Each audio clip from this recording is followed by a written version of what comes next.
20 seconds. 15 seconds.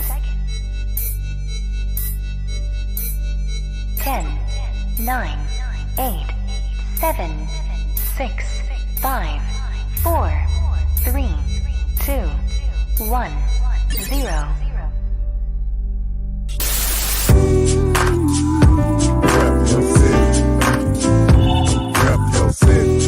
Okay. Rep your city. Let me see the mic. Rep your city. Give me the mic. Rep your city. I got you. Rep your city. I'm gonna tell you about mine. Rep your city. It's time for us to go live, so rep your city. I really would appreciate if y'all roll with me. Feeling this music cause it makes me wanna step. And if you don't want it to, then you lying to yourself. Cause every time we party, we gon' have fun. I don't know about you, but I'ma rep where I'm from. Rep your city. Okay. Rep your city. Let me see the mic. Rep your city. Give me the mic. Rep your city.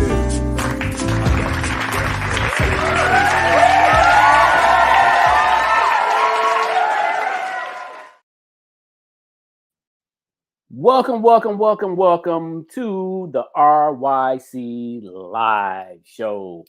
How y'all doing this evening? My name is Artistic and I'm your host for tonight. And this is Rep Your City RYC Live Fresh Fridays.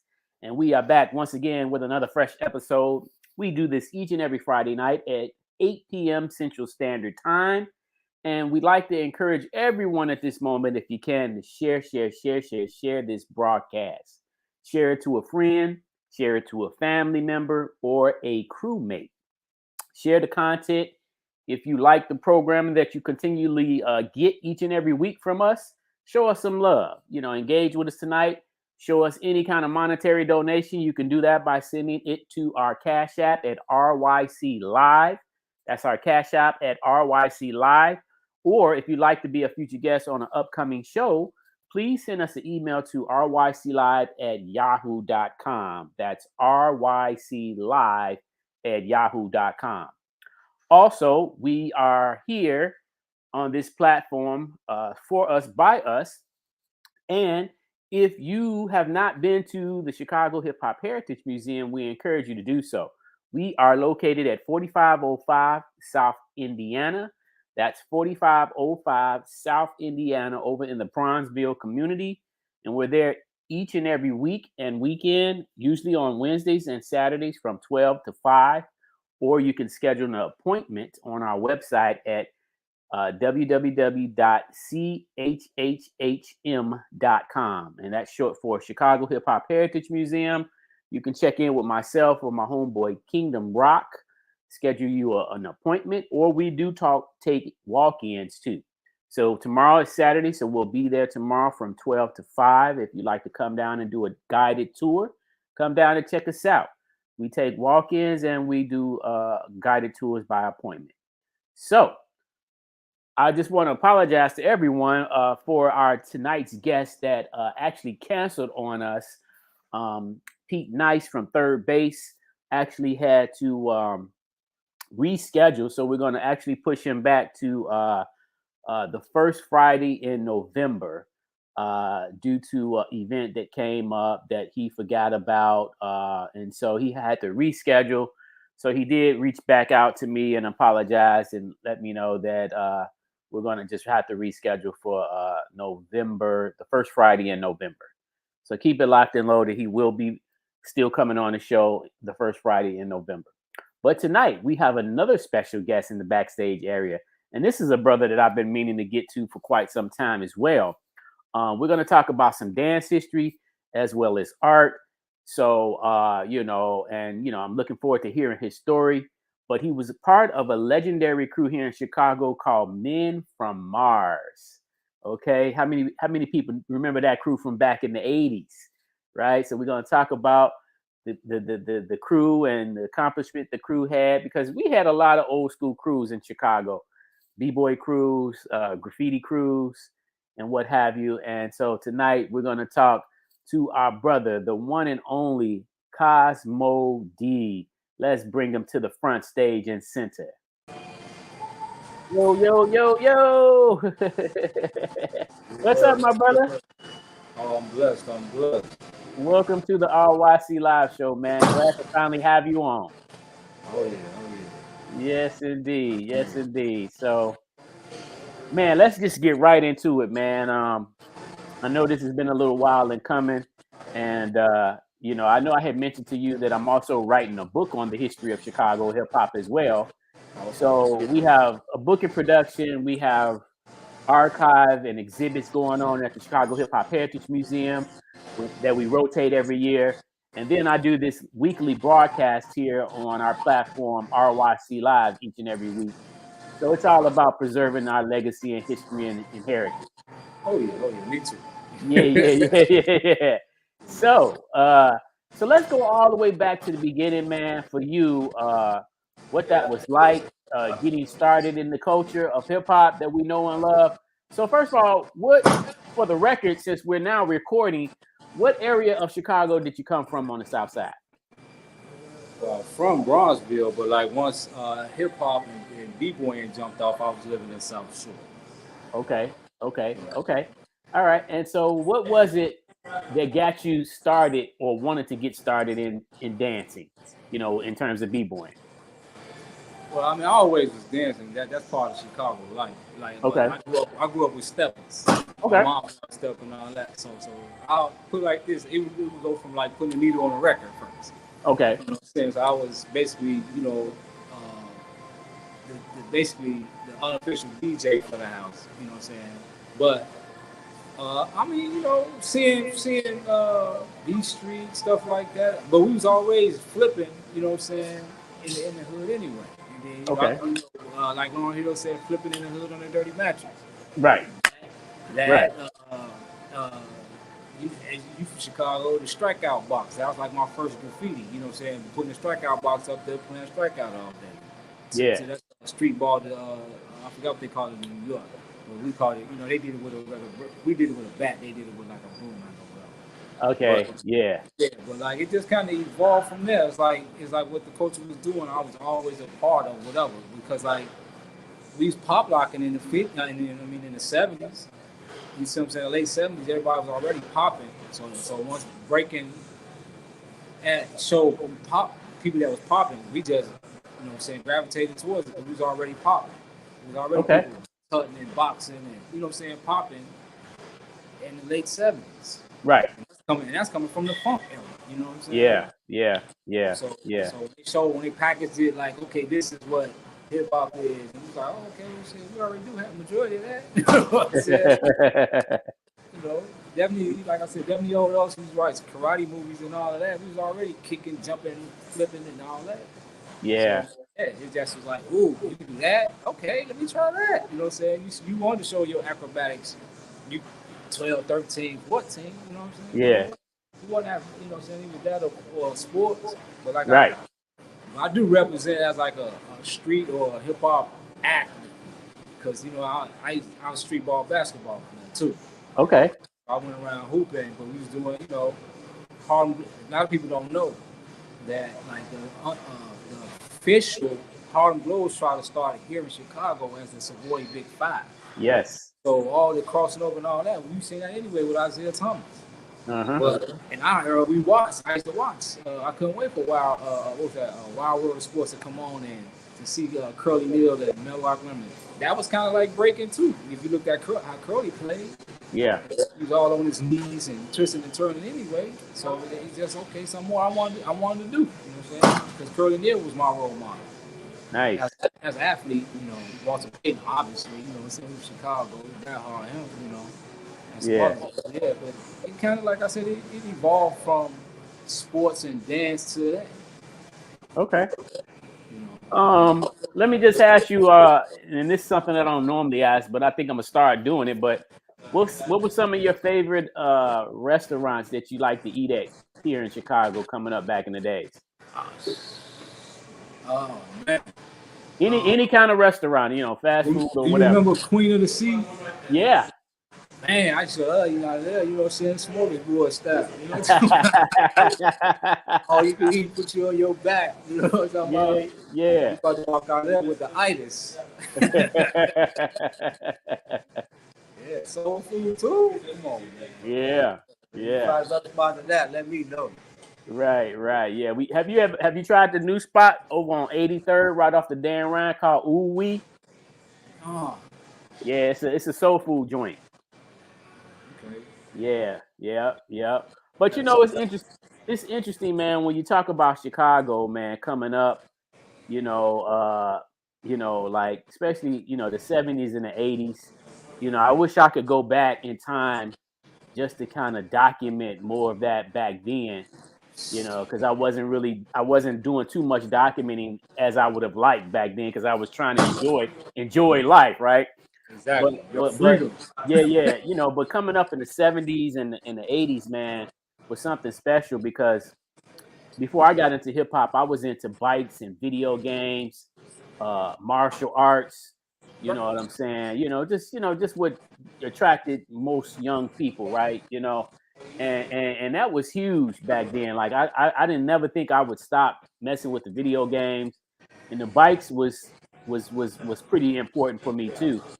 But when hip hop came along for me, man, it was something special. It was something different. And I was just like, man, what is this? You know, I want to learn how to do that. So, you know, and you know, I ain't never let it go ever since, you know. And so, you know, I think that today, that since we're celebrating, everybody's trying to tell their stories, everybody's trying to do documentaries and write books and things of that nature, because nobody wants to be forgotten. Right.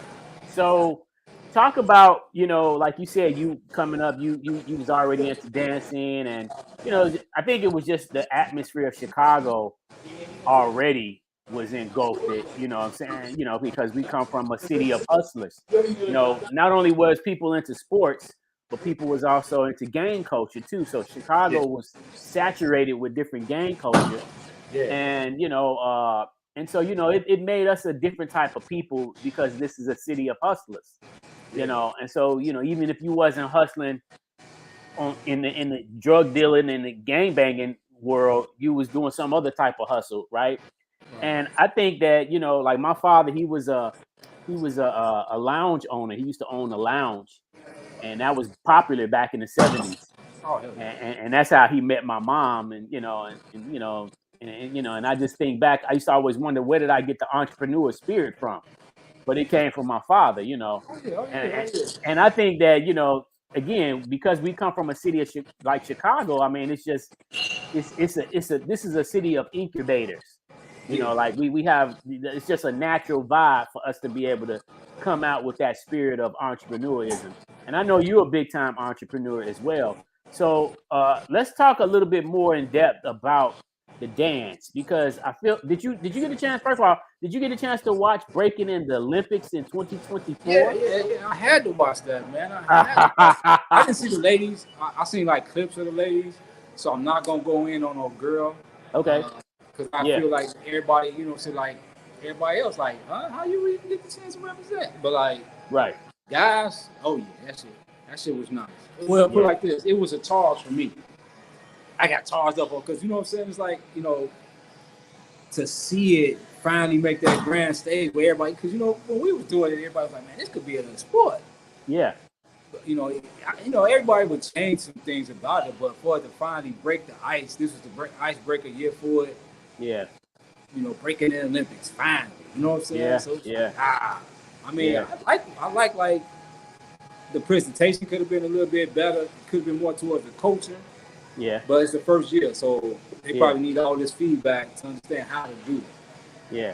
You know what I'm saying? Because I would like to see, like, how we like to see it. Like, say if it is one person, right?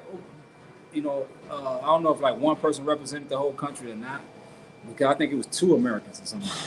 But like, it's like sports, man. It's like when you breaking and you go on the mat, when you up rock and you turn towards your crew.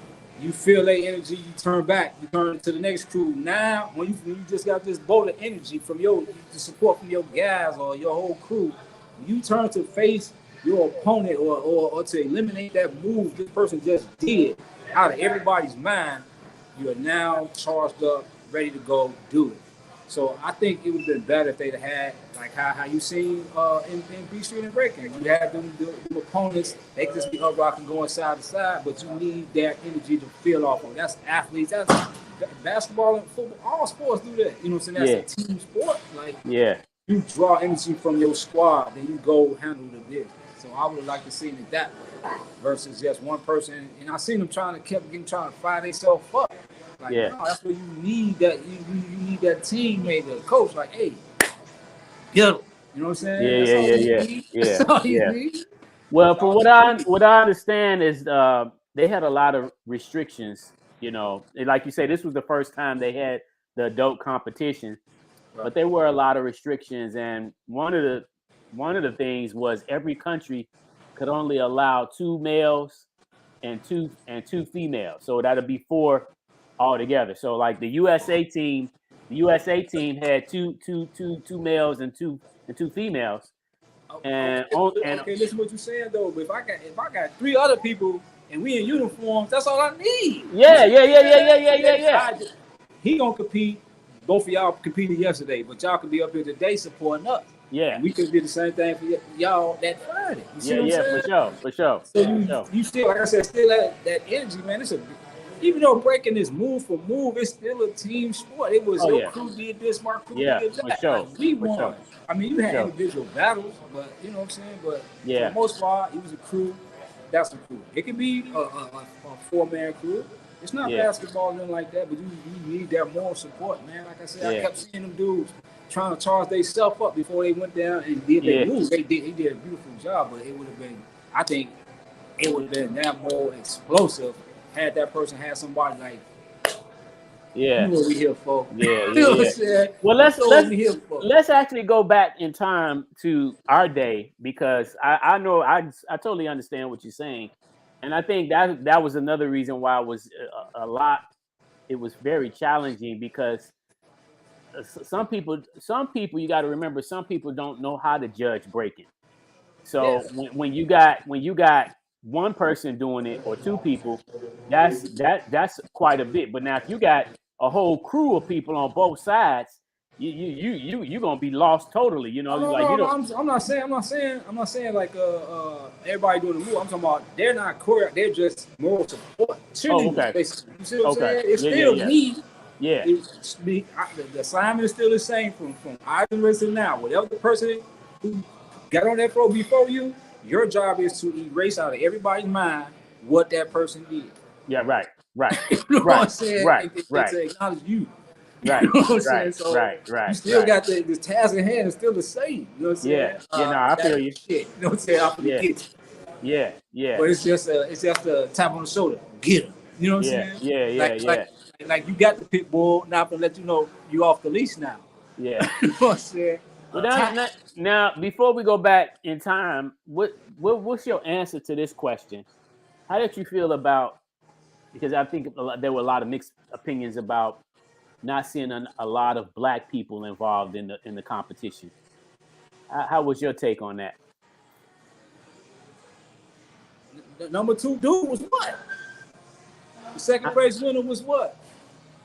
Yeah. He's Black, right? So you know, like, I'm sure that it wasn't Americans. And I say, okay, our beef is the Coast Americans didn't get involved in it, but did they get involved in the battles to go to the, you know what I'm saying? Yeah.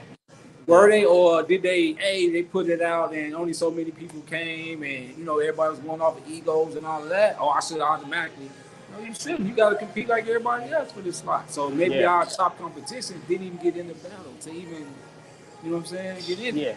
Yeah, I think, you know, and here's my point on that was, you know, because the guy that took the gold Matter of fact, the men's, the person that grabbed the gold for the men's was from Canada, Right. and the person that grabbed the gold for the women's was from Japan.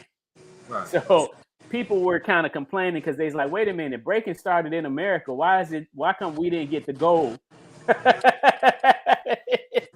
far as a female from Japan, Yeah. that's still kind of like you know what I'm saying, gymnastics.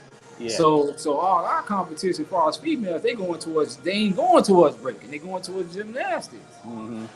But if they realize, hey, this is the floor exercise, get down, then it might have been a different thing. But they with it not being as popular as it was in our generation, females weren't gravitating towards that unless they was really beat girls.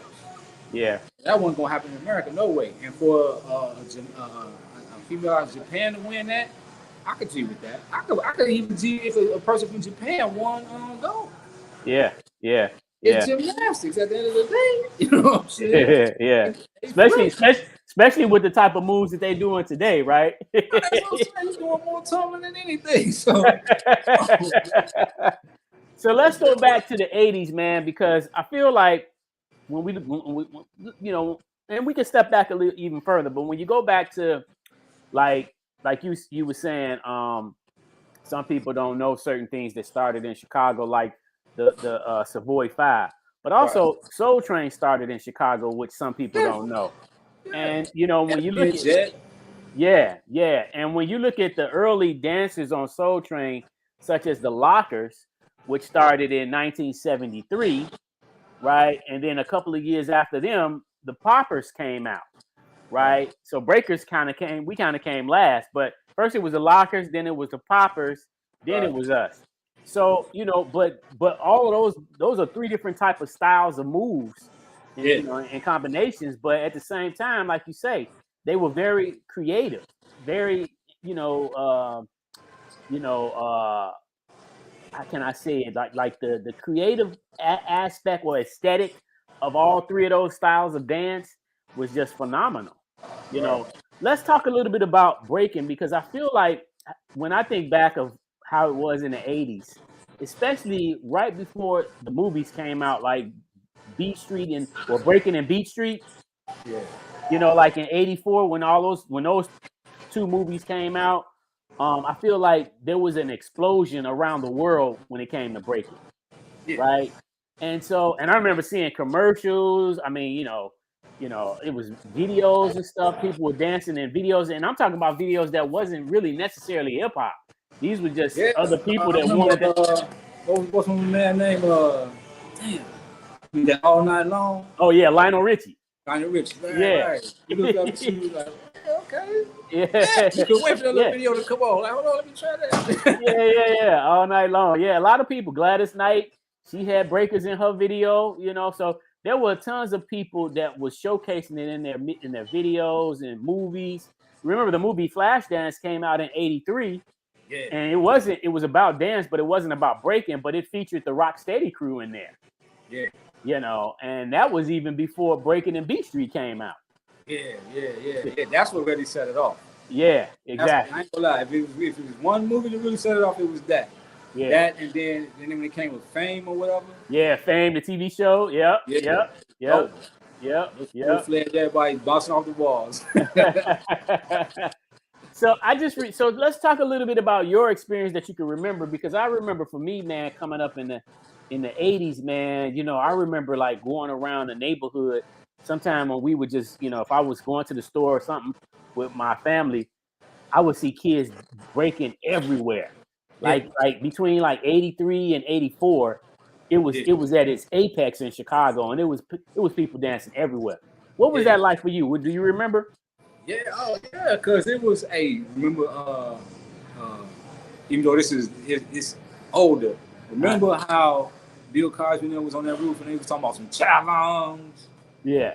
It was like that, like wherever I went, you know what I'm saying? Because like once you kind of coin your little area, you know what I'm saying, you become shorty breakdance, right? And then it's like everybody gunning for you, you know what I'm saying? It's like, I remember like being in high school classes, you know, I don't know like how y'all high school was, but had you know how you had the front door and the back door you could go in and out of. I could come in, sit in my classroom, people talking on you. Hey man, they having a battle in the gym. They looking for you. They looking for you. They looking for me. They looking for you. They looking for me. You know, oh, they looking for you. They have the battle downstairs, right now. Let's go. Hey, okay. So it's like after that, it was like for real. It was like Afro Samurai. You got the number 2 headband on. Everywhere you go, you got to be fitting that number 2 headband, like everywhere. Real. I mean, everywhere. Now let me ask you: did you start breaking in high school or grammar school? Well, I was popping and everything in grammar school. Okay. So what year did you start popping? What you say? Shit. What, 77, 78? Oh, like okay. That. Yeah. Okay. Yeah. And then it just kind of, you know what I'm saying, you know, like, and then, like I said, once we seen, what was that, like you said, Flash Dance. Oh, okay. We already outside flipping. Let's try that. Yeah. It was on that. Like I said, once I figured out helicopters and how to pose, I was already know how to pop. But then, you know how you start putting animations to your popping too, so they made it an up rock. So that was my creativity versus everybody's. Okay. Now let's talk a little bit, let's get into a little details because you were from the South Side. So, you know, most of the time when we talk about popping and locking. Oh, no, I was out west popping and locking though. Oh, you was out west? I was out west. Oh, okay. And then I came back south. Okay. All right. That's why I kept telling you I was kind of like bi-coastal. You know what I'm saying? Okay. So who do you remember any of the other crews or any individuals that was popping back when you was doing it on the west side? Man, hey, that kind of go into gang culture. Okay. that goes to the gang culture. Well, you know, like on the west side, you know, you had crews like the Puppets. Yeah, but I'm talking about like put like this. The cats I remember and they used to pop with. They used to have them Playboy bunnies on their shirts. Oh yeah. No, for sure. But you know what? It kind of evolved off of too. Skating crews. Yep. Everybody who used to go to the Grand 7 over there. So they was like, they would be like if they wasn't skating, that's when they be popping everything. Then they take it to back to skating. You know okay. So it was like that because I used to stay off Washington, you know what I'm saying? So we weren't too far off Madison, you know. Ran up the street, boom. So what about it was another crew from the west side. They were poppers and breakers called themselves Tidal Wave. Yeah, I remember them. Okay. Hell yeah. Rubber Ron and I never had to battle none of them though. Huh? Because I never had to battle none of them though. Okay. Yeah. But I kind of learned from a lot of those cats. But okay. Like I said, but as I was approaching high school age, I came back out south. Okay. You know, you back out south, you know, you back to the stepping. You know what I'm saying? But then, like I said, once Fame came out, Flash Dance came out. Okay. Did you have another crew before Men from Mars? Yeah, we was called the Flow City Crew. Oh. They was, like I said, I was the oldest one of those, but like everybody else was like in grammar school. You might remember a tag Move. Okay. That was my boy Coco. He was just like the little Coco in breaking. He looked like a Puerto Rican with the long hair, short. Okay. Do all that shit. Head spin all fucking day. Okay. A guy used to tag Spec.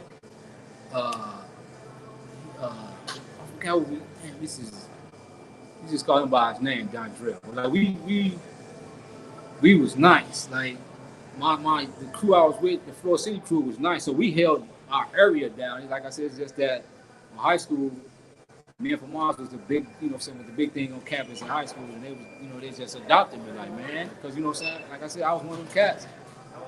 You say he was cold, and did you beat him? You see what I'm saying? And it was like, oh shit. And it was like I knew Rex, I knew Max, I knew Harold, I knew Pop and Rodney. It was just like, nah, that's our brother. You know what I'm saying? Because I used to always be in the gym with them. Okay. And then they started making routines and shit, and it was like, hey, come here, come there. All right. I'm really like popped up when they had like battles. You know what I'm saying? I wasn't really strictly on the performance because they tried to put me in a play before, and I just didn't like the fact that the breakdancing dude died. I ain't gonna ever come back. Now, okay, so were all the members from Men from Mars from the South Side? Pretty much. Okay. The first, like it grew like a footworking crew, so it grew to have different branches. Okay. Yeah, so it's like as all like I said, we graduated out of high school, so it kind of phased out. But then it's like it's another whole generation start doing the Bud Billigan and all of that. Okay. Now you mentioned battles. Do you recall any battles that was kind of memorable? Man, look, so like I was telling you, so they came and got me on my room. So I come down to the gym. Dog, why half of Awesome was in there? Remember them? Oh yeah, from the east side. Yeah, because they like I guess they was because a lot of them wrestled on Bowen wrestling team. I ain't know the wrestling team was going against them or something. But some type of way I surfed the corner, I looked up and I seen all them. Obviously, South Shore. I'm like, they are messing. You know what I'm saying? So it's like, whoa, what the? How'd y'all even get in here? You know what I'm saying? Like, well, all right. You know what I'm saying? And it was a brother called. It was two brothers. They was called Moon and Max because they was from like that. They was from like when we call Little Mexico over east, far east, and so they snuck them in there in our battle too. And it was like them versus us, and this shit looked like beat street for real. Except it was all Mexicans on one side, and then all blacks on the other. Wow. We went move for move. We was going for a while, like a whole period. You know what I'm saying? Probably shouldn't be saying this because it's my mother see it. You know what I'm saying? So we did class, we did what? And like, yeah, you know what I'm saying?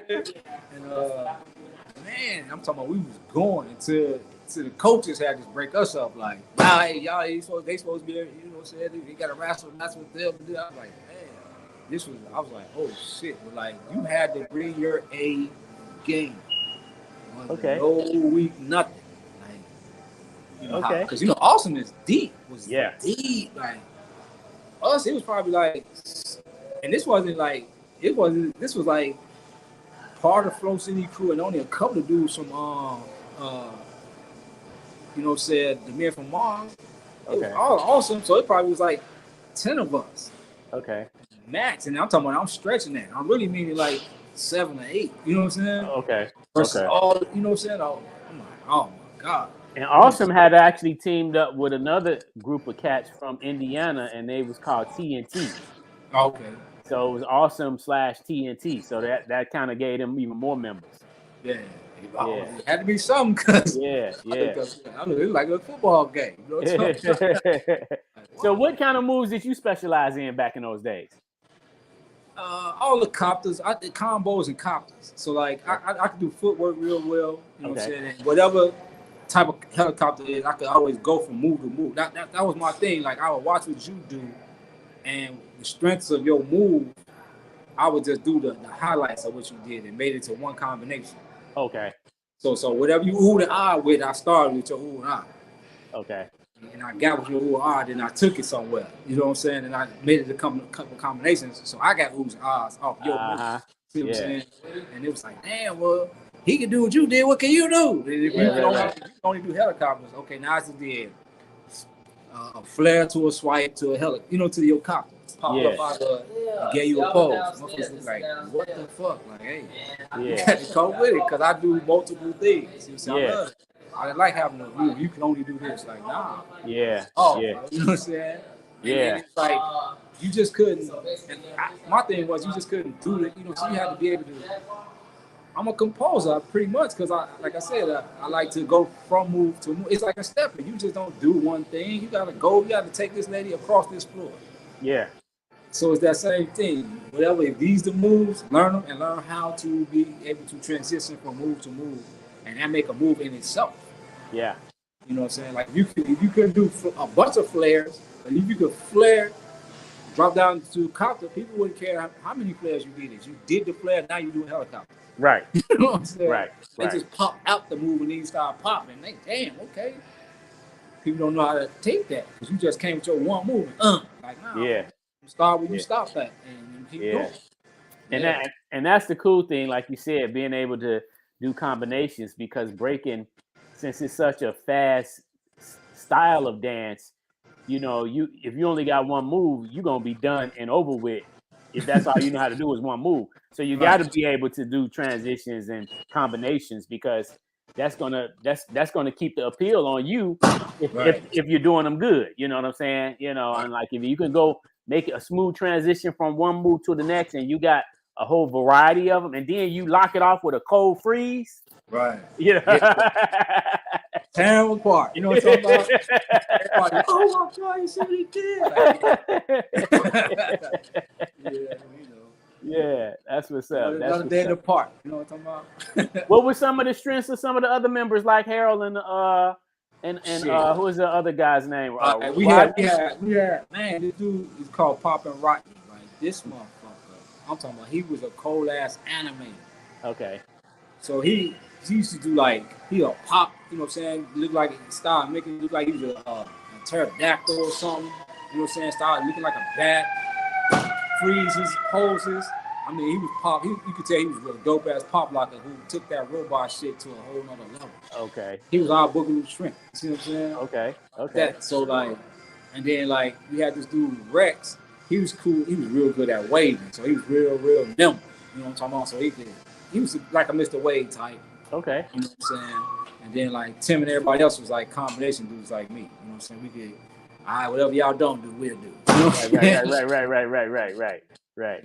So everybody else, because you know when you love it, you like you say, yeah, you like pop it, and then it's kind of funny because it's like once you learn how to do the flow work, you stop doing all the up rocks and all that much. You know, you do a cold up rock, but it's to set you for your groundwork. Yeah. You know what I'm saying? But in the beginning, you was just you a pop, but then you might do a up rock or something, and then end it off with that. But like, nah, that wasn't enough. You know what I'm saying? Yeah. That's cool. That's cool for when you're around certain people, but like, nah, when you're around somebody you finna go move for more with, that better be your beginning. Do you remember in '84 when the city sponsored well actually it was a paint store called Saxon, and they sponsored a citywide breaking competition? Do you remember that? Yeah, they went around the parks to parks. I kind of lived around some real militant type cats, so I didn't go up because how, you know what I'm saying, like how you know in South Shore, you know, you got Moss Mariam right there. Right. So you got all these type of people in our neighborhood, and they used to be like young brother. Because, you know, it kind of looked like how Lee got played in B Street to me. Yeah. You know what I'm saying? Because actually, I think it was after B Street, right? So it was already like, hey, man, what y'all doing in our neighborhood?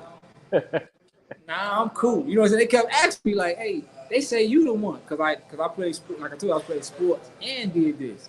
Right. So it came on, like it was a Saturday early, you know what I'm saying, that they was looking for people. And I just stayed on the basketball court because people kept telling me, hey, man, they having a break contest over there. I was like, all right, but I kept seeing like little kids doing this. I was like, okay, now I ain't finna battle no little kids. That ain't, you know what I'm saying? That ain't no fun. Right. I kept looking like that. Like I kept seeing who was going up. Like that ain't worth me going up there, man. You know what I'm saying? I wasn't thinking that, okay, they looking for you for something else. I was just looking at the battle itself. Like, nah, that ain't worth me battling, man. You know what I'm saying? And one of the people that was like, hey, they kept saying, people keep telling us, you know, you the guy we're looking for. I was like, nah, you know, you might be. And I started talking about other people. You know what I'm saying? I was like, other people that was in my crew. Oh, yeah, Chris, he stay over there. That trail right there. Yeah, you looking for them. Because everybody I seen was, like I said, I was a high school student at the time. So everybody else was grammar school and younger. So I'm like, nah, y'all went to shorties. I was feeling like a grown dude at that time. Like, nah. Yeah, like I said, I ain't seen nothing. Who? What? No. You know what I'm saying? Yeah. We were watching Sanford and Son. It's like Smitty and them come through. They, what? Like the police, you know what I'm talking about? We don't know what you want now. We don't know how to do nothing. It was like that. Like, nah, I'm cool. Did you used to go down and dance on Rush Street or Michigan Avenue or up to the water tower on Michigan Avenue? I used to go down there a lot, you know what I'm saying? Obviously, because the game rooms was down there and everything. So it was kind of hard to get me out them game rooms. Bro. Yeah. Now I go down there for a minute. But I came down here to try to put this score up, man. You know what I'm saying? Yeah, that was a popular thing, the arcades. Yeah. It's like, you know, I put the score up. My name got to go up. You know, I was tagging it a whole other way if you think about it. You know what I'm saying? Like, my name right here. You see me? You know what I'm saying? Yeah. So it's kind of on that. Yeah, I did it. You know what I'm saying? Sometimes I would see dudes, like I said, if I'm looking and I'm looking like, y'all hustling. Y'all ain't really dancers. You know what I'm saying? Take my, trying to make some money, huh? Yeah, you see them out there. You know what I'm saying? And it's all about the performance. Like, dog, break. Oh, you just trying to get that. You going around with the hat. Okay, I'm good. I'm good. I'm straight with that. Yeah, man. Where did you go to see when the movie B Street came out? Where did you go see it? Did you go to the theater? Yeah. But check this out. At the Rose. Oh, okay. Over in Inglewood. You went to over there in Inglewood to see it. Yeah, on Sunday night. Yeah. Yeah. Okay. Yeah, I seen it. Historically seen that shit on it. I'm like, and you come through there now, you be like, man, I was working for a park district a couple years ago, and obviously I'm a little older than like a lot of the staff now, and I be telling them stuff, because everybody OG. So I be like, I showed them a picture of Funtown. And I said, it was a group chat, and I said this used to be 79th and Stone. 95th and Stone. Right. No, never. Like first, I just put the picture up there, and I said it right because this generation they all Google, so I just put the name up there. Nothing. I just showed Funtown. Right. Never. Now that could never be woo. So then I came back with a whole caption. And it was from it was like a 70s version of it when it was real good. Because you remember how it speaks towards the 80s. Yeah. And it had, the day Funtown started and ended. They was looking at me like, I got to work I'm like, this is the difference between you and me. Y'all gotta go downtown for everything.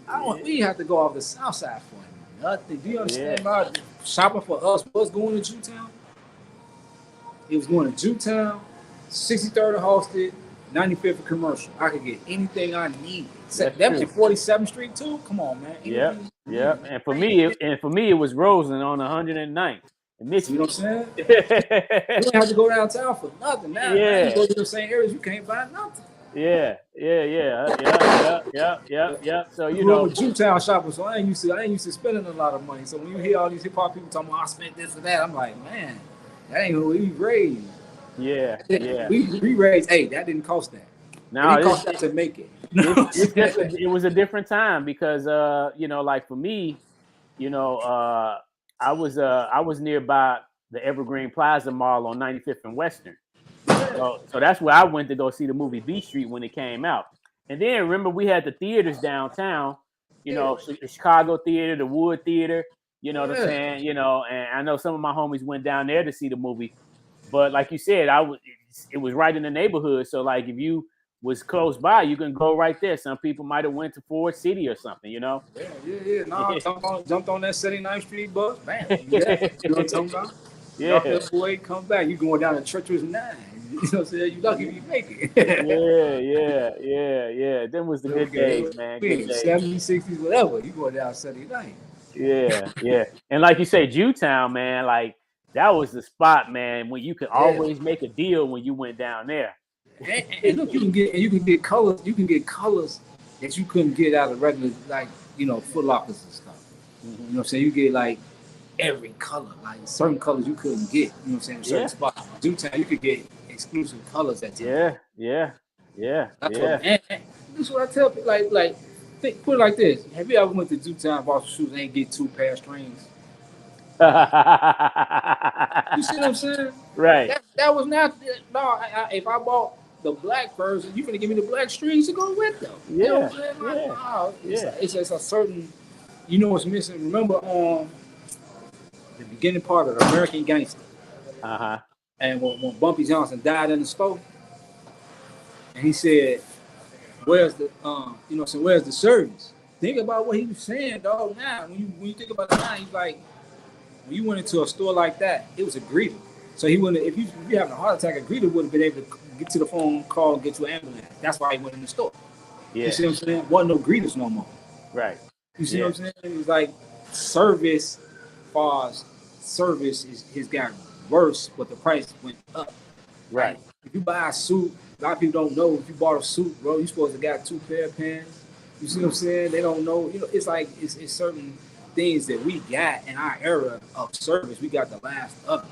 Oh yeah. No, I agree. That's like I agree. It's definitely different now. And it's just more lax now. Like you know, back in those, like I talk about the parties, you know, a lot with people. And like today, you know, people, you know, they create a flyer and promote it on social media. But for us, we had to literally design the flyer, we had to print the flyer, and then we had to go out and pay the ground, putting the flyers and posters out on the street. Trust me, I done on street promotions before. Yeah. So like I tell a lot of cats that tag, like, I know how it is to get up all city in the night. If you had to put them drill them holes in them poster boards, yeah, and hit every major pole, yeah, 95th to Lincoln Park, right, for a party that's gonna be Friday, yeah, you up at, you know what I'm saying? It's different. It's different. Like, they break it down in different crews, got different avenues, but like, I know how to cover it. You know what I'm saying? I done been on part of that covered this whole city. Because an event be packed. So that's the beautiful part about it. So I understand, like, it's an art to that motherfucking you know what I'm saying, to be a street team. Yeah, But see, you know, the thing is, we got Cassius D checking in. Shout out to homeboy Cassius D checking in. I see you, my bro. Man. Cassius. Yeah, you know, I think, you know, it's, you know, and I'm still a traditional guy. I like a physical piece of paper in my hand, right? You know, so some people, they love social media, and social media got its pluses, but I still like a business card, right? Give me a business card, you know what I'm saying? Because I like to collect. I'm a collector, so I like to have physical items in my hand, you know. But yeah, man, like, I want to go back a little bit too with the crews, because I know, like, especially like any that you can remember on the South Side, because you remember Venus Electronics. Yeah, I remember that name. Yeah, they was from over there from Ida B. Wells area. Oh, yeah, kids. Yeah, man. We had a lot of crews, man. I mean, you know, like my crew was from off 101st, right off the state. We called ourselves the Egyptian Breakers. But it was so many crews around the city that I just wish we had more records of, because everybody was coming up with a crew back then. You know what I'm saying? Yeah. Because like I said, I think it evolved from like skating crews. Because think about it, everybody skated too. You know what I'm saying? And everybody, you know, wanted to have their little uniform. You know what I'm talking about? That's what I say I missed that in the Olympics, man. Because like, they should have had a uniform. You know how many cold ass motherfucking. Don't think about that old ass. It's cold, but it's to break in that in the USA uniform that Jordan wore. Right. Remember that cold ass with the flag, man? How could you pass that up? Because like, I'm just thinking about the even though he was cold, but it wasn't like a uniform. You know, he had the baggy pants and Timbs, like, didn't he? I'm talking about the American dude who was getting down. Oh, you talking about from the USA team for the Olympics? Yeah. So you had it was a Hispanic dude named B-Boy Victor. Yeah, you know he was cold. He was actually saying, like, if he'd have had that uniform to look to himself, that's not because the way he was crushing motherfuckers. I'm like, how the fuck did he lose? Yeah. Well, he did off his presentation. He did bring home the bronze medal though, so. Man. That was cool. You know, I mean, at least he did play. He did the moves to win. If he had the uniform to win with it, he'd have won. I'm trying to tell you, because you can't tell me somebody you can just like obviously beat him. Yeah. Well, see, that's another thing that a lot of cats don't do today. They don't focus on the dress attire and routines and stuff like that. You know, like when we came up, that was very important. A routine and a dress attire. You know what I'm saying? You had to look fresh. Right. You know what I'm saying? You know, but that's not too important to a lot of these people today. They just go out and just do what they do. But you're introducing this as a sport. Yeah, sports like uniforms, bro. Every sport have a uniform. So like, this was like the first year. He supposed to came out with something cold with the flag on it, just like. Then you all know I'm gonna crush y'all. Y'all gonna see this flag just. I know personally that's what I would have done. I would have came out in a fresh uniform. But I'm just saying, a lot of even if you look at a lot of local battles today, cats don't even look like they're a part of the same crew. You might see 4 or 5 guys out there rocking, but they all dress differently. You know what I'm saying? You can't even tell they're a crew. You know, so it's just like all the other elements, even with rap, man. I mean, they just move differently than we did back in the days. Yeah. But we come from structure. Yeah. Everything with us come from structure because the people that brought us into this world had to deal with wars and shit like that. So you know what I'm saying? Oh, my fault. Sorry about that. No they problem. Had to deal with wars, and it was embedded into them about certain aesthetics. Yeah, I agree. Life. You see what I'm saying? I agree. If you did something, you looked the part. You did this, you did that. You know what I'm saying? So it's in us. But then again, like I said, we seen once B Street did it, and we seen that RYC. And so that's what I'm saying. Like B Street was a prime example because you look at Rocksteady Crew and B Street, they both had uniforms and they both had routines. Right. So that was kind of like the template, so to speak. And they were well known. They were internationally known when they performed in B Street. Yeah. And so that was kind of like a template for us to be like, oh man, look at, because they was all rocking Puma gear back in those days. Right. I got some Pumas on now. Yeah. You had to look fresh. Yeah. So let's kind of come full circle then. Let's talk a little bit about what you got going on today, because I know you're a producer, you're an editor, you're a cameraman, you're an artist, and you wear many hats. So tell us what you got going on today. Well, actually, my show, Pieces TV, my television show, it's a street art television show. It comes on tonight at 11:30 on Can TV, channel 19. Okay. Can TV plus if you got Roku, cantv.org, get it online. It's streamed, so it can go. It used to in our day, remember, it used to just be local channel 19.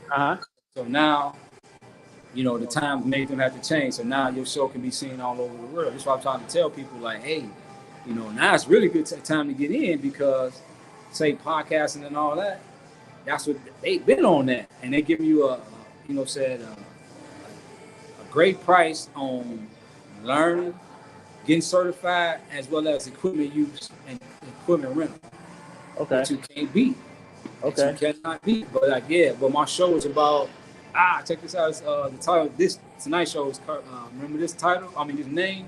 I love the name. I wasn't in this crew, but I just like this. I was like, I'm gonna use that for something. So I titled this show Cursed by Style. Oh, okay. Remember they used to do from CBS just call itself that? Cursed by Style, okay. Yeah, CBS. You remember the tagging crew CBS? Oh yeah. I remember both crews, because there were one from the 80s and then there were one in the 90s. Yeah. So I remember that tag. I like that. You know what I'm saying? But yeah, and it shows, street art. So it's like, how you got live performers in the streets, DJs. So it's, I know house music producers as well as DJs, as well as Mustafa Rocks, who's from the Bronx. You know what I'm saying? Mm-hmm. Power 92 DJ. Yeah. Shout out to Mustafa. So whoever I'm around, I document how I'm around. You know what I'm saying? So if I'm painting static from arcade, or if I'm, with a legend, say like Sid Weber, people like that, I document when I'm around them, and I just make my show. My show is something I consider a mixtape TV show. Okay. Because the music, you can just play the music if you don't even want to see nothing. You know what I'm saying? But if you want to see some of the culture, you seeing like murals getting made, DJs making the beat, or at the club, I might throw scenes from like classic cartoons. Like say like I use it soon. Out of this one I use. Have you ever seen Coon Skin? What was that? It's called Coon Skin. No. Is it? Oh, you gotta check it out. But it's old, real old animation. Okay. Animation. You know what I'm talking about? Okay. And so I took scenes out of that and put it in this episode. But sometimes I grab like, if I can match up something said out the Boondocks from something said out of Afro Samurai and Black Dolomite, I would line them up. You see what I'm saying? Right. And go between different art piece scenes with those cartoons and music. So it's a montage of art. What channel is it on? Channel 21? Channel 19. Oh, channel 19. Yeah. And how long is the show? Well, this one is 30 minutes. I got some that's an hour, some minutes that's 30 minutes. This is a 30-minute show. Okay. Come on at 11 tonight? 11:30. Oh, 11:30? Yeah. This Friday, the next 3 Friday. Well, this Friday, next Friday, the 11th and the 18th. Okay. And then on Saturday, really Saturday, Friday, you could say at midnight. So however you want to say that, Saturday morning at, you know what I'm saying, or Friday at 12. However you want to say that. Okay. But okay. yeah. That's what's So up, I got man. Fridays. I got Fridays. I'm giving you something to keep you stimulated to if you're gonna go out, or if you just want to listen to some music, or if you like us, or like the young version of us who had to be in the house, you start drawing after this. Right. I'm gonna check it out, man. All so right. that's what's up, man. Do you have do you have the show that you do? Do you have artists come on sometime, or is it mostly visual stuff that you show? It's visual stuff I show because it's like, say if you was doing a piece, I would show you doing your piece. You know, I show you, like times you take a break, say you smile or whatever. But I wouldn't keep. It's not really dialogue heavy because I want to show you making your. Because it's a lot of people that could come on these shows and be like, yeah, man, I'm the coldest person in the world. You need to get up on me. And then you look at their work and it's whack. Yeah. So it's all about the work. It's about the art.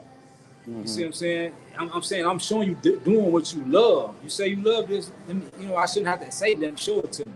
Because I'm showing you doing it. Like, yeah, look at his face. He loves it. Doing it. Dude down the street blowing the saxophone. He might be trying to eat, but he doing what he love to eat. Right. You see what I'm saying? So it's that. Like, I'm showing the artists doing their art versus, oh yeah, man, you know what I'm saying? Me and Michelangelo was like this. You know what I'm saying? No, I don't go like that. That's cool, man. That's cool. That's cool. What you got coming up? Any new projects? Well, you hold on. You remember the book, right? So, damn, I ain't got my coloring book on me. So I got the coloring book, but that's chapter 1. Hip Hop Animal Friends coloring activity book. Turtle was out on Amazon. I'm working on completing the book because it's 4 characters that introduce everybody. Okay. So the first one is MC Slow Flow. He a rapping turtle. You can see like my posts, I be putting them up in there. And as of late, I start because the book is out. So that's like I said, it's on Amazon. So I'm trying to finish the whole series. So I'm working on DJ Spin. So DJ. So the turtle, the MC Slow Flow introduced at the end of his book. He introduced because he rapping. Going through the whole thing, and then he talking about what's going on in the forest. What the MC's supposed to do. And then he introduced DJ Spin, and when DJ Spin hop up on the turntables, he put it on in the end of his book. And the next book began. He introduced Bear, which is a security guard. Then Bear introduced, the rap, the dancer, female rapper. She a rapper, but she a dancer. She's a rabbit. Okay. Yeah, so I'm trying to finish out the whole story. So I kind of got it drawn out. Now I got to ink it. Okay. So I'm inking the next 3 books. And hey, I just was on it's probably it's not out yet, but because another aspect of it is I can go into depth is about DJing, but because you familiar with the TV show The Shot, right? Yeah. Yeah, so last Friday I just went on there as a DJ. Oh, nice. Yeah, so I got a whole history of DJing too now. Oh, wow. Yeah. So this is what I used to do on a Friday night like tonight. Definitely like we say like when was in curfew years when I used to do this. I don't know. It probably was hard for you. BMX used to be on, and Friday night on audio on KKC used to be on. Yep. So I would be making my tapes. You know what I'm saying? As soon as they start. So like if somebody on BMX started to get a little too risque house, I stop my tape, or get one side DMX, other side KKC. Give me a couple of tapes like that, and like I said, listen to the music. Then I start drawing. Okay. That's how I come up with my pieces. Like I have to have fresh music to draw. Even when I was in college for art, I would DJ Mustafa. Here's some history of Mustafa Rock. Remember the Brother Man hats they used to wear in like that's where I originally met him, through the Brother Man operation. Okay, so I was one of the models. Oh, okay. Yeah, I'm part of the crew. You know what I'm saying? When we used to go to different clubs and whatever, we go Brother Man deep. So I used to rock the hats. And so dealing with him, that crew was called Stussy Crew. So it was all DJs. So I know how to mix through him. But I already knew how to mix from us being B-boys back in the day, from this dude named Saint. Saint passed. He got murdered. You know what I'm saying? But he was one of them Chicago versus New York DJs. Oh wow. Yeah, he was one of them battles. Now he was mixing. If you know about mixing, he was mixing with a 4-track machine in like 1982 till he died, probably like 85, 86. Okay. You know what like you can make your mix, record it, play it back, and put your ad-libs in and all that. Right. He was doing that back then. Wasn't nobody doing that with 2 turntables, man, recording. He's doing like a full production mix with a tape. Wow. Yeah, so I learned that at like 13, 14 years old. So I started going into mixing it, because like in our area, it's legendary house DJs too. So like everybody, I even was like around hoopers, DJs, you know what I'm saying, and people like that, athletes, because we all strike out in basketball. So it was like you was either learning, or you was, you know what I'm saying, doing it. So Saint used to take us to like gramophone and all of this, getting records way back then. I'm talking about this early 80s. You see, jumping in the big homie truck, you know what I'm talking about? Matter of fact, he was one of the first dudes, wasn't no kicker boxes. He used to have big house speakers in his trunk, and it rattling because he had a Ford truck flatbed, because he was like doing construction too. So he's the older homie, you know what I'm saying? He was the big homie to him. And he had 2 big speakers. He was one like the first to do that. Wow. Drive around and bang speakers. Yeah, but like, so he taught us how to mix, man. So it's always been that with me, like make fresh music, then you can make some fresh art. Okay. The moves are always fresh because you always creating something fresh. You know what I'm saying? Yeah. You're always constantly creating. Yeah. It's gonna come out, man. So that's what my TV. That's what kind of like him teaching me that, and going through all the people I know. When I got my chance, I was like, man, I want the people to see what I see, because I see a lot of behind the scenes stuff. But I've been doing backgrounds on TV shows since ER, bro. Oh, okay. So I'm like, I was in Say the Last Dance. I was French Row Star stand-in and Say the Last Dance. Oh wow. Yeah. So that's Onyx right there. You know what I'm talking about? So yeah. Like, see, now I got to go back and watch that, because I got the movie. Yeah. Put like when they go do the drive-by, that's when you go see. You know what I'm talking about? Okay. Yeah. You got a dancing part or what? Say that again. I say, are you dancing in your scene or what? It got me as a thug. Oh, okay. Hey, but you know what? I am stepping, but you can't. All them people, you couldn't pick me out. Oh, okay. Yeah, but we like they did that. No, they shot that scene 4 days, dog. The scene was like this long. Wow. I'm like, damn, that dancing scene went quick as hell. Like, what the fuck? We said 4 days. Wow. Man, trust me, I appreciate them checks though, but it was like easiest money that you made in your life. But like, yeah. But so I'm in a scene in the up and coming DJ role on the shop. Nice. That's what's up, man. That's what's up. So I'm keeping it active. You know what I'm saying? That's what's up, man. That's what's up. You got a lot of things going on, man. Even currently. Yeah. Somebody got to keep it. You know what I'm saying? Keep it pushing, man. You got to keep it pushing. That's what's up, man. Well, what would you like to say to any up and coming artists? What would be your words of advice to them? Don't stop. Keep you some fresh beats. You keep fresh music, it'll make you, I don't care what you do, sculpture, anything. get in your zone, get in your, create your zone musically, and it'll make your hands or body move. However, whatever you want to create, it's gonna manifest itself. It's not even you. Sometimes you didn't drew something, and you like, damn, I drew that. You know what I'm saying? But when you got in the zone, and you just get, and that thought that you had in your mind, that appeared in your mind, you was focused on that so hard that it came out better. Like, damn, I did that. Yeah. Because you in that zone, you know what I'm saying? And that music, it's an old song that said music help you, you know what I'm saying? Yeah. It's a music make you lose control. Yeah. It'll take over, you know what I'm saying? Yeah, that's true. So whatever you doing, man, do it, clear it. Don't listen to nobody. I used to like, what do you mean don't listen to nobody? Now, when you focusing on what you're doing, you can't handle naysayers because that will throw you the fuck off. I mean, sorry, it will throw you off. Yeah. No, for sure.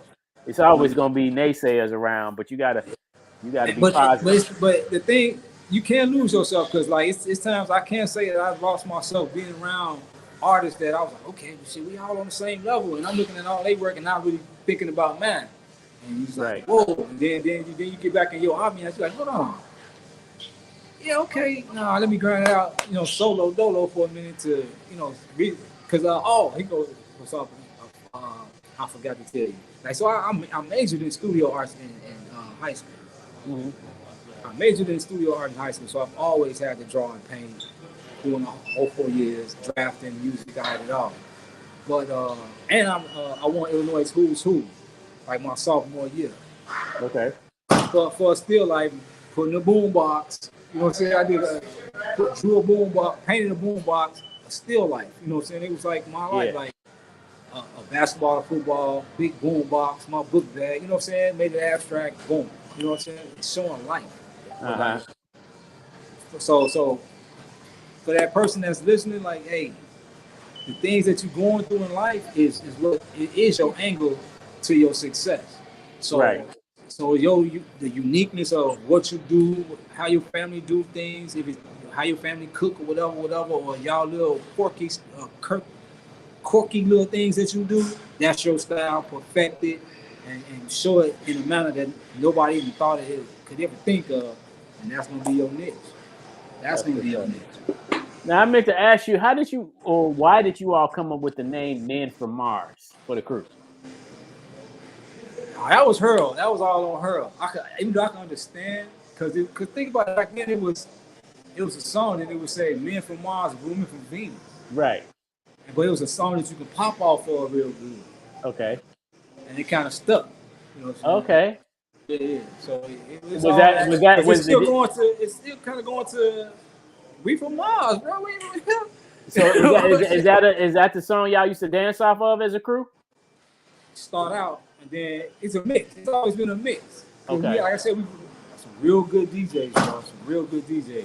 Okay. We have some real good ones. So yeah, it'll start off with that, because you could come out and then once you line up, boom, you go into some House-O-Matic type stuff. I even did drawing for the House-O-Matic before one time. Okay. Yeah.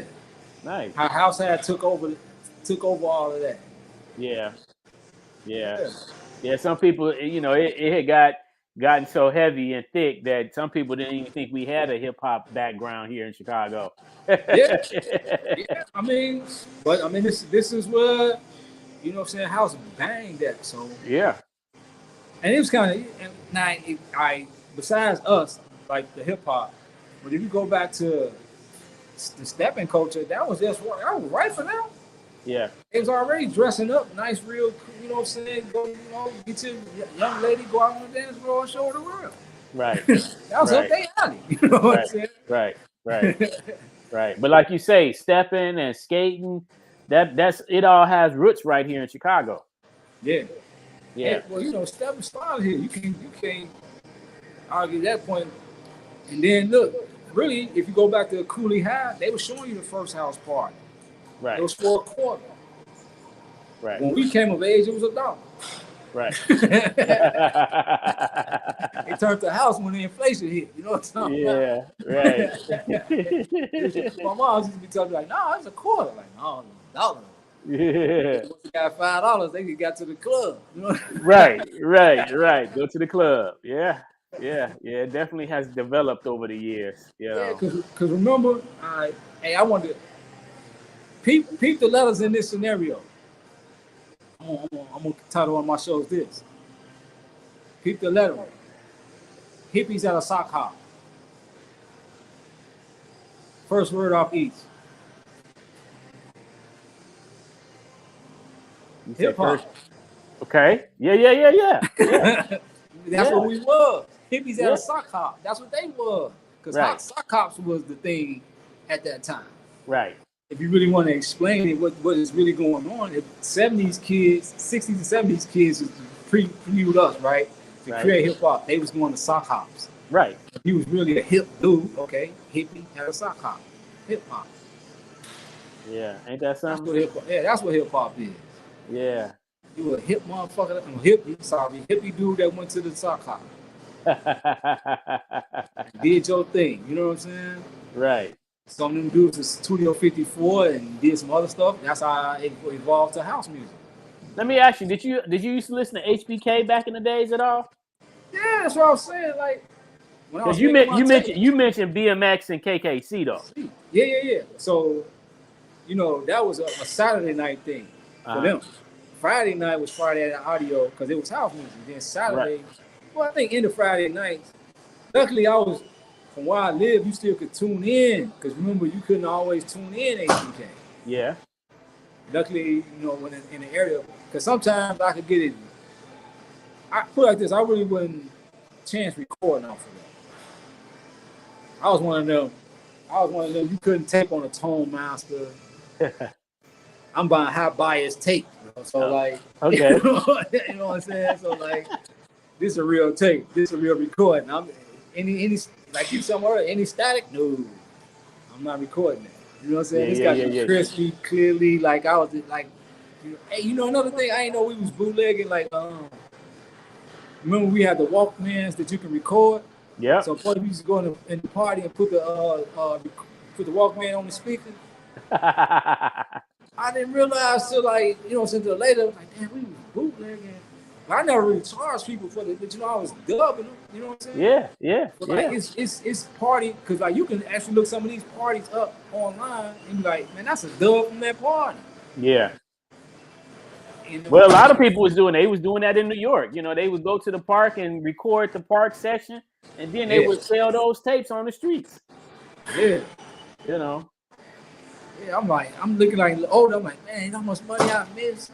That was one. You remember? You know what I'm saying? You remember like having like a tape cassette case, a little one that might have like 10 tapes in it. Oh yeah. Before CDs came out, like all your tapes had to be hot because this was your day. And you might have something you might want to trade somebody else for, so you gotta have something hot with you. Them was the days, man. Yeah, that's our coach. You know what I'm saying? Yeah, man. Yeah. That's what's up, man. Well, it's always great to go back in time and reminisce and share the great memories, man, because again, like I said, things change over the course of time, and today, with all this technology, with the young people have with the internet and cell phones and all that stuff that we didn't have, it makes them more lazier than we were coming up. Yeah. Well, I mean, they're ignorant to the fact, and they're ignorant to the fact of the progression because they come in with so much. Right. Like iPad, like, do you know, like, we walked around with half the tools in our bag that Procreate got. Right. Like, you had to have a set of repeatograph pens where they could just pick the different size. Like, no, so you had to go buy them pens. That was $100. Yeah, exactly. Exactly. You know Exactly. You want 8 pens, they cost $100. Yeah. Exactly. How bad you really want to do that? You know what I'm saying? Yeah, it's like, just like you say, just everything. I mean, from the actual artistry of being an artist, where you physically got to spend hours with drawing and coloring and things of that nature, and then you have to be skillful at it, where you can now go on to these programs like Illustrator or Photoshop, and just within the click of a button, you can change your whole image, color, form, and background, and all of that. You know what I'm saying? Where it would take you hours literally to do it by hand. Yeah. Hey, but that's, you know what, it saved us, because you know some of them oopses we didn't have on some. Oh yeah. I mean, I think there's a plus to technology, but I also feel like today's people, it makes them a lot lazier. You know, because people, it's just like right now, people under, you know, like in order for us to get around, we had to either walk or we caught the bus or the train. Right. Today, people could just go on their phone, hit their Uber app, and call somebody to their front door, take them to wherever they go, and they get right off. They right there, right? Whereas with us, we had to literally get up, go to the bus stop, walk down some blocks, go here, go there. You know, it took some time. If you had to send a letter, you had to get a stamp, write the letter, put it in an envelope, go to the mailbox, put it in the mail, wait a couple of days till they got it, and then still have to wait a couple more days for a response. Whereas now it's just instant. You type some stuff in your on your Facebook or Messenger or Twitter or whatever, and then boom, send it right out. It's to the person in seconds. Right. Yeah. So you know you can do all that in the comfort of your home. You ain't got to go nowhere. Right. So you know. Hey, you see this preview for the Jetsons, the movie? No, I have not. Mm-mm. Yeah, it's on YouTube. Like they literally showing like the Jetsons. But remember how that's the how the 50s TV shows would have been? Yeah. They're showing it made like that. Okay. Well, it's the Jetsons. I think it's a movie coming out. No, I haven't checked it out yet. Mm-mm. Man, I'm like, it's cold. So yeah. So if they drew, like, obviously it's done on the computer, but like it's immaculate. Like, wait till you see it. When you see all the colors and all that, you see RYC and all of them. It's like what the? Hold on. But then again, it's like I never realized they shorts was that. Them skirts was like that. Oh, y'all got to make this PG-13 some more. Right. Well, listen, man, we're going to go ahead and conclude, man. But thank you, man, for taking the time out tonight to share a piece of your history, man. And I hope to see you come visit us at the museum soon. Yeah, I got to at least bring the coloring books up in there. Yeah. Bring your coloring books or whatever else you might have to donate, to the museum, man, so we can represent you. And, and I'm going to send you the link for tonight's episode, so that way you can share it on your page or to whoever you might want to send it to. But in the meantime, we'll be back once again next Friday with another fresh episode of RYC Live Rep Your City Fresh Fridays. And until then, peace and love to Kosmo D from Men from Mars. Once again, thank you so much, my brother. I'm glad we finally got it in. It's been a long time in coming, but we finally made it happen. Oh yeah, it was God's will. Because think about it, like I said, my show come on tonight. So. Yeah, see now you got to go, highlight your stuff. I'm gonna check you out though tonight, though. I'm gonna check because I haven't watched it yet, so I'm gonna check it out tonight. I'm glad you reminded me. So that's good, man. I'm looking forward to seeing it. Like I said, for everybody on Pieces TV, you can see that Pieces TV on YouTube, Instagram, as well as TikTok. So it's Pieces TV. Like masterpieces, but I'm being humble.